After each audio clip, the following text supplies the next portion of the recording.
What's going on, YouTube? Hey, what's up? Did not. Wasn't prepared for that one. Okay. That's the fun. Yes.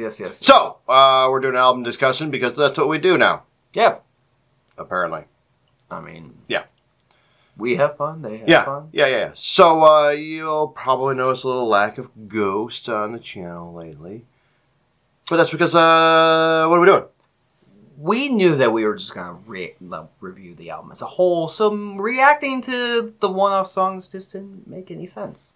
We did our singles, and now we're going to do the due diligence. Exactly. We even bought shirts. I haven't gotten mine yet. Yes. I retired my old one. This is like number 3. It got faded. Yeah. So, we're talking about Imperia. Yes. Right? New album, Imperia. Yeah, Imperia. Which I'm not huge on the title. It's Ghost. But the album art makes up for the oh yeah. You know, the lame title. Oh yeah, without a doubt. Like when you actually look at the album artwork of it, it looks like, is this a death metal record? Yeah. But it's not. Mm-hmm. Even though it's like you look at the logo, you're like, this screams like fucking like 70s, 80s. Mm-hmm. But when you look at the album artwork, you're like, so old school death? What's going on here? Which I think that works out really well because this does have a lot of 80s vibe to it. I love the fact that there's so many 80s vibes to it. We've got a synth start song. Yeah. That's very 80s. We've Yeah. got a Dickinson scream that starts a song. We've got unnecessary fill tracks. Mm-hmm. Yeah, I did notice that. I was questioning that. It's tracks 1 and 7. No? And 11. Yeah, there's 3 fill tracks. And we're all just like, could you actually have just written some full songs to kind of... But no, Ghost Dude. Yeah. And the weird thing is they're all around 1 million views right now. Yeah, the thing is even like the album opener, that's like at 1.3 currently. Yeah. It's like, and it's a minute 40 intro. Yeah. Like Dominion, 990,000. Like, okay. And then By the Passage, still the title on that one. 895,000. And that's only 31 seconds. Exactly. It's like people actually sit through the... You got a good record when you sit through the fills. Yeah, this is actually a good sign. So, I mean, front to back, amazing record. Yes, it is amazing. I love the fact that they brought in so many different inspirations on this, especially the 80s vibes, from synthwave to like classic, I don't want to say thrash metal, but made in this kind of thrash. Yeah. But while also getting heavier too. Like a lot more double kick, a lot more... Well, that and the one thing I did notice about this record that really intrigued me is the kick is way up in the mix more than every other record. I think just the drums in general. Yeah. Like, but the kick I definitely noticed. I was like, whoa, that's way higher than usual. I think they wanted to put a little bit more emphasis on that. I'm not mad. No. Not mad at all. That and the riffs, for sure. There was a lot of riffing. A lot of riffing. Riffs and solos, great. Yeah, and it works. It's still Ghost. It's still Scooby-Doo chase music. Yeah. Which, like them or hate them, whatever. Like, honestly, I actually want to know why people hate Ghost so much. Because they can. True. Kind of like Nickelback. Yep. Or Metallica, or, Slayer. Yeah, or Slayer. The big ones are going to get the haters, just because they're big. I'm into it. But it's new Ghost, but they still kept the Ghost in it, which is cool. Yeah, it was a very nice reimagining of what the Ghost brand is. Yeah, which is what you want in a new record. Yeah, exactly. I mean, we came off of that little EP. True. They would go to the Goat and Marry the whatever. Yeah, the super 70s. They're very big on the EPs and like covers and stuff. But that was a good stepping off from prequel to this one. Yeah, that is true. So it worked. I mean, Tobias knows what he's doing. Like him or hate him, the man has a vision and is executing it precisely. Oh yeah, without a doubt. So, let's do this. So, non-singles. Non-singles? Like favorite one or like top 3? But, I mean, there's not many after that. Yeah, there's only 12 songs in the record. Yeah, Let's do one. One? If I had to choose any of the deep cuts, it would definitely be Watcher in the Sky. Really? Yes. Kind of thought you were going to be a Griftwood guy. That is on there. As well as, what's track 2? Was that Calrissian? Calrissian, yeah. Yes. You can't freaking... Yeah. Do you say how it's how you read it? No, no, it's not. You have to listen to it like 5 times before. Yeah. Coruscant, that was it. Yeah. Yeah, Coruscant. Kaisarion. Yeah, there it is. Kaisarion. Yeah, there we go. Words. I had to play the song in my head like, there we go. Yeah, the cadence gives it away. Yeah. Definitely Watching the Sky, mainly because that fucking chorus is just wow. Yeah. Yeah, that's all. Yeah. I'm a sucker for overly Yeah. produced Yeah. choruses. Yep. I think you're a vocalist or something. Who would have thought? Yeah. So I would say my number 1, honestly, is probably Respite of the Spitalfields. I remember we were looking like doing our first listen, and we go, oh, what's this one called? Respite of the Spitalfields.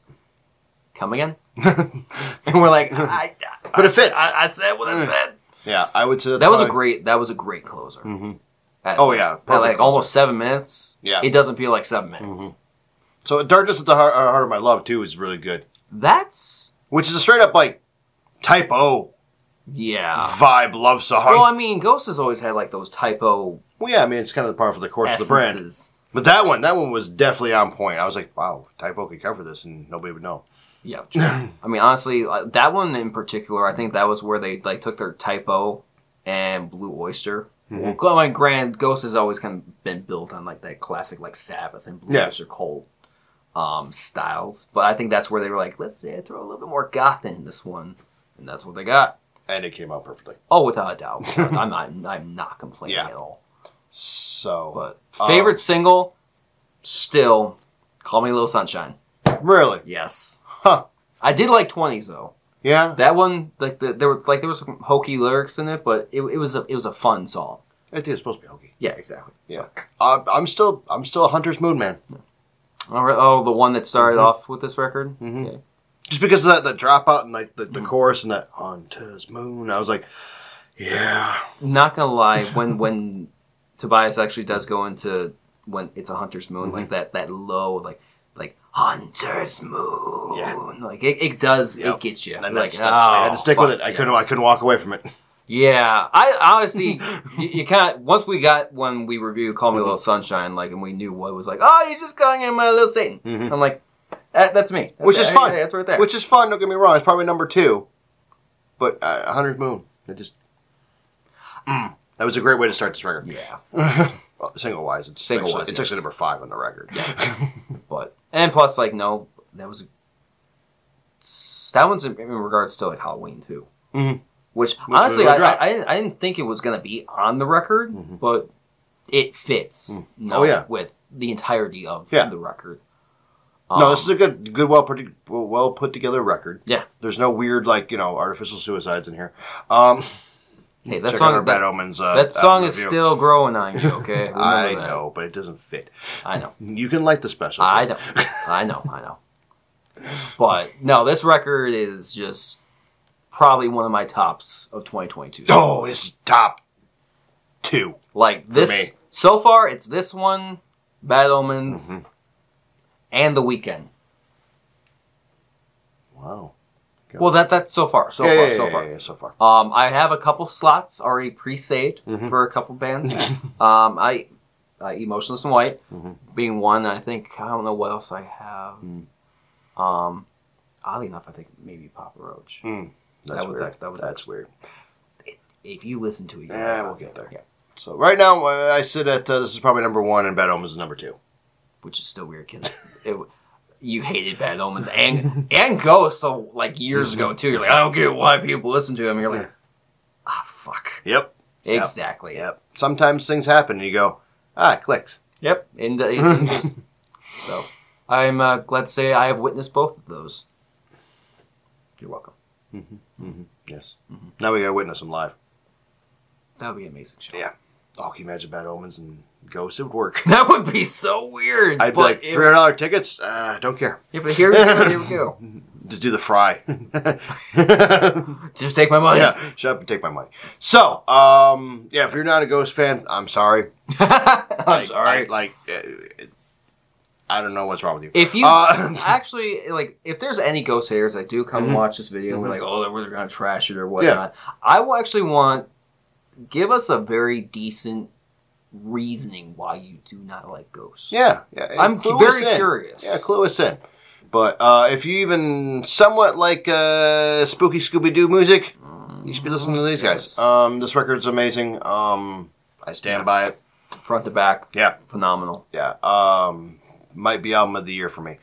Well, I mean, you were here for the prequel problem. Yeah, that was your album. It knocked Primus off of my most listened to for the year. That's a feat in itself. People. Yeah, because they were right back on top last year, weren't they? Let's not tell you. That and BD Bam. Yeah. And BD Bam's up on a record out this year, and there's Primus. So Ghost has got a shot. You got your shot, boys. There we go. So, run with it. Yes. So, Impera by Ghost. Still killing it. Indeed. Very polarizing, I get, in the fandom. So, either you're for them or against them. Yeah. It happens. A lot of the bands I listen to are that way. At the end of the day, if you like it, that's all that matters. So, until next time, you two. See you guys then.